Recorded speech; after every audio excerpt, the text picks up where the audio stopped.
ভীষণভাবে এই সম্পর্কটার মধ্যে তোমাদের হয়তো বেশ কিছুদিন যাবৎ যোগাযোগ নেই। দেখো এসে গেছে night of শোর্ড and three of wands. তো কিছু বেশিরভাগ মানুষের মধ্যেই কিছু তোমাদের মধ্যে একটা মানে মিসআন্ডারস্ট্যান্ডিং হওয়া থেকে একটা প্রবলেম ক্রিয়েট হওয়ার কিন্তু জায়গা দেখতে পাচ্ছি, এবং সেখান থেকে মানে সে কিন্তু তোমাকে নিয়ে ভীষণ নেগেটিভ হয়ে পড়েছে।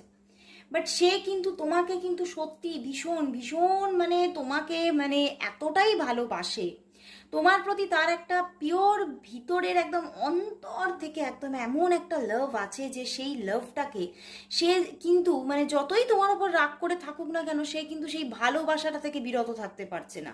সে যতই তোমার উপরে অভিমান করতে চাইছে, রাগ করতে চাইছে, তোমার উপরে জেদ দেখাতে চাক না কেন, তার সামনে কিন্তু সেই ভালোবাসাটা বারবার করে চলে আসছে তোমাকে।